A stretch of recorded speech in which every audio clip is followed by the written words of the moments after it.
All right, so now we got it. What do we think about it? I like it. Pretty clean. Yeah. That's exceptionally clean, in my opinion. Yeah, I think It really is. Love to see it laid out on big wheels with big power. Just Low, rolling fast, smoke and off the clean. tires sideways, you know. Not to mention shoving it in Thomas's face a little bit. So when we do 22s on, I'd like to do a big LS. I'd like to have the time to put a nice paint job on it, too. I don't want to just throw something together, either. 2 weeks on it would be nice. If we could split the parts and be doing body work while they're doing fabrication. So this is the part Richard always tells us all the money we don't have to spend and all the things we can't do to the car. You know, the part where we have to start lowering our sights a little bit. You guys do play with it all the time, even on your own time. So in the, oh my God, this is what I want to build world, how much money do you want to spend? That was not what I was expecting to come out of his mouth. We'd spend 50 in hard parts. I mean, there's no kidding. Between drivetrain and suspension and wheels, I mean, we're gonna spend. And then the interior, granted, there's not much of it, but if we want to make it not look like an LMC catalog, then it's gonna cost a little bit, even though it's small. Okay, well, here's what I'm gonna do, and I've never done this before, and I'm really scared because I know you guys will go overboard. I want this to be the nicest thing we've built. Spend the money, spend the time. Can we get that? But I need it in a month.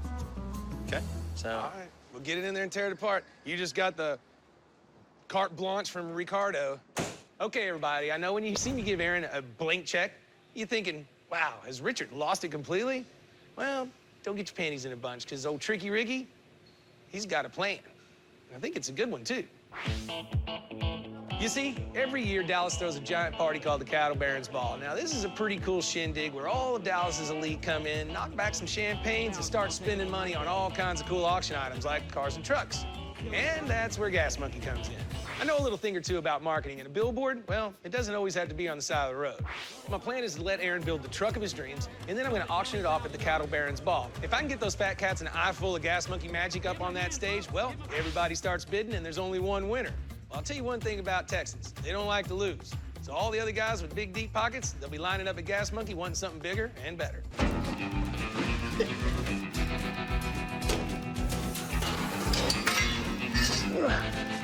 Gotta say, this truck seems to be starting off on the right foot for a change. I mean, everyone's really excited about putting their hands on this build. How freaking awesome is this? Yeah, that's sexy. Cool, cool, cool, cool, cool. But the cool thing for us is it's a great canvas. The sad part really is how little of it we're gonna use. But then again, who cares? Because when we're all done, It should be fast, loud, low. Oh, and one other thing. It will be terribly, terribly expensive. But you did hear Richard say, we have carte blanche, do whatever we want. So I'm gonna do it.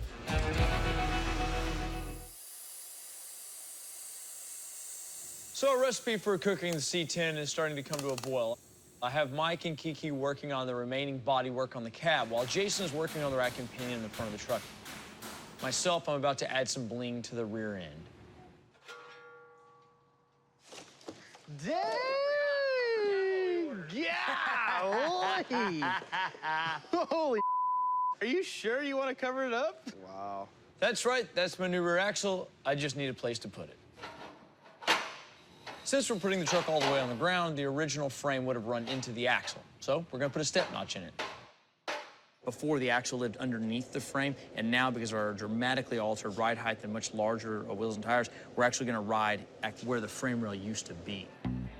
We've slid the Porterbuilt step notches over the top of the frame rail. Now everything's square, everything is the right height. Now I'm actually gonna remove the remaining section of frame, and then we'll have all the clearance we need. It'll look really clean when it's done. It's looking good. Carte blanche, 27 days, make it happen. So clearly Aaron has no problem with his carte blanche of spending my money, and since I don't expect to make any money on this truck, at least not immediately, I gotta find something to flip pretty quick, because I need some cashola coming in the door. That's a pretty big motor, dude. Oh, it's gonna be rowdy. There it goes. I like it, I like it to death. Man, these things are so cool, they're giving me goosebumps. These things are 35 inches. I wish I was 35 inches. Oh! Looks good. Hey, tire. Hey, I can feel the chill all the way over here. That tire size is perfect. I can't wait to finally see this thing on the floor. Looks good. Really good. Badass. Y'all ready? Yep. Pass it off. Okay, coming down. Can't go any slower, Jason. I know. All right, likey. She's starting to look like a girl you just might want to take home. Let's get a fender on. I want to check the clearance. So when it comes to the engine bay, we've got a nice motor, and we'd like to keep it that way, and we'd like to not have reverse dents in the hoods. So since the factory inner fenders are placed far too low in the vehicle to be of any use with 22s and air ride, we're simply gonna have to remove them. So we're gonna use slosh tubs. Yeah! Kung, kung, kung. What we get from it is some serious impact, both visually and practically. Dude, that's not gonna fit. I don't think it's gonna go down. Somebody air the truck up. So we attempted to put the modified fender onto the truck while it was laid out. Didn't quite work because the tire was practically on the inner fender, so we're gonna lift the truck up and try and reinstall the fender. No, there's no bird. Firewall. Huh, okay. Unfortunately, space is a limited commodity, especially when we're trying to cram so many large items in such a small space, much like the slosh tub and my firewall. They're both trying to live in the same spot. Problem is, I think the front end's maxed out. This could have gone better. Yeah, I know.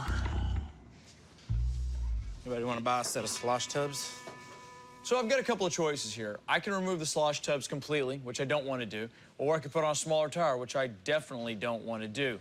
That's a real bummer, man. Really hoping we'd have inner fenders. Then there's a third choice. I can take the time to do it right. Simply cut out what's hitting, modify the firewall, and then re-glass the back of the slosh tub, which is precisely what we're going to do. I really like to keep going. I don't want to be shut down by a little piece of firewall. What if we cut up in here? That'll get us back a little bit. I was told I could build the truck the way I wanted to, and that's what I'm here to do. Let's go back to base. Go back to doing what we know how to do. All right, let's make tire clamps. Let's make this work. These modifications will push our schedule back a few days, and hopefully we can make it up further on down the line. But the truth of the matter is, this is a build that none of us want to compromise on. I got fender problems, but at least it looks cool. Okay, well, this has been exciting. Let's get back to work.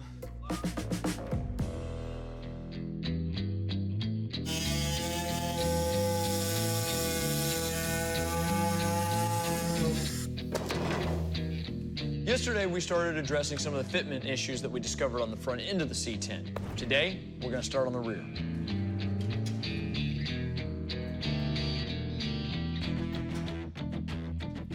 Yep, doesn't fit for nothing. It's no surprise our big tires are just as problematic back there. However, much like the rest of the truck, I have very big plans for getting that smoothed out.